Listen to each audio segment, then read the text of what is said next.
Hello everyone. So a nice video here which I thought I'd do looking at Ukraine's new success in mid-range strike drones which are playing absolute havoc with Russian logistics at the moment, especially on the southern front. The videos playing now show some of the strikes which have taken place lately and the aftermath of them. Now these are quite long-range strikes, hitting between 50 to 100 kilometers behind the front line and targeting the key logistical routes used by Russia heading towards the front line. The main strikes hit the supply routes from Mariupol to Taganrog in Russia, and then from Mariupol to Volnovakha, which is close to the front lines in Ukraine, and also hitting the supply routes in and out of Crimea, as well as multiple strikes as well around the area of Berdyansk and Tokmak. So this operation largely impacted the southern front here. This shows how much Ukraine's drone ability has advanced. I remember when I first started doing videos on drones, we saw strikes about 10 kilometers away.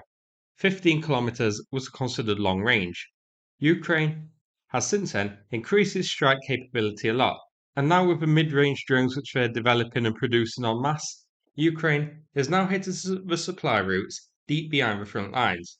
The aim of these strikes is primarily hitting logistics, so vehicles bringing supplies and fuel to the front, as well as hits on vehicles itself, however. We've also seen strikes on railway stations and bridges and transport junctions and other nodes in Russia's logistical chain.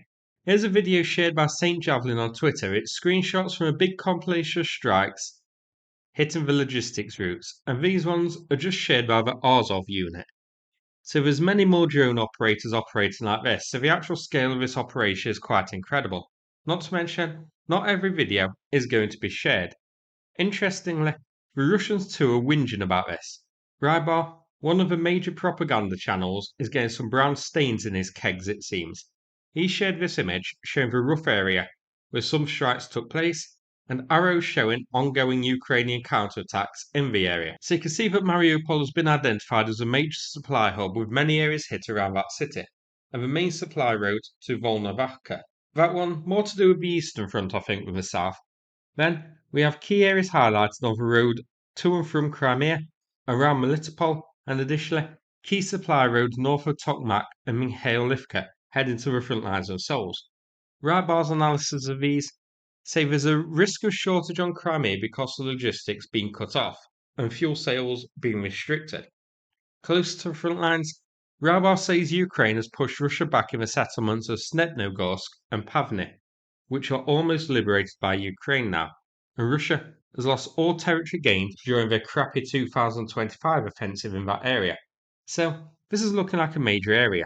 Ukraine pushing hard here, and Russia is clearly on the back foot because of repeated Ukrainian drone strikes to the rear, hitting logistical lines. Now, I don't want to get ahead of myself here. Ukraine is having a lot of success for now, but I think without continued aid from the West, Russia may stabilise the situation. Or should I say, could possibly stabilise the situation. But that remains to be seen. But it's looking very promising. Hopefully, Ukraine has the drone capacity here to keep it up and keep hitting the supply lines, as logistics are vital. We saw that during the early battle for Kiev, when Ukraine severed the logistics chains and Russia had to retreat. Until recently, whilst Ukraine hit logistics a lot, they lacked the ability to hit the logistical lines further back. Now they do, capable of hitting around 100 kilometers further back. So, this is very interesting. Now's definitely the time for a renewed push on aid with a big focus on mid-range attack drones. Let Ukraine fill the skies with them, since it's clear Russia has no answer against them. Now, I hope you found the video interesting. Before we finish, I'm going to play a video message from Saneth about the fundraiser this is doing. Thanks very much, and take care, everybody. Hello Sukhami's community. For those of you that don't know me, my name is Saneth and I'm a volunteer that's been living in Ukraine for the past 15 years.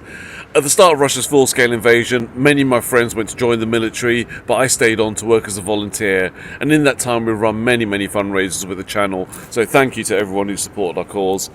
The last fundraiser we did ended really well. We're able to deliver 2 pickup trucks converted to BMW power units, and they're out there now doing really great service to the guys. But unfortunately, we lost a vehicle recently. It was taken out by some FPV drones. The good news is no one was hurt, and it did last 2.5 years, which is a fabulous run, doing all it's supposed to do, ferrying troops to the front, providing supplies, evacuating civilians. And that's the reason we're running this new fundraiser, to provide a replacement vehicle for the guys. It's going to be a Mitsubishi Pajero installed with a BMW power unit, giving them that really robust 1990s 4x4 capability, mated to a modern BMW power unit, which means it's really powerful and also extremely reliable. So with your continued support, we'll be able to bring this war to a successful conclusion. Slava Ukraini!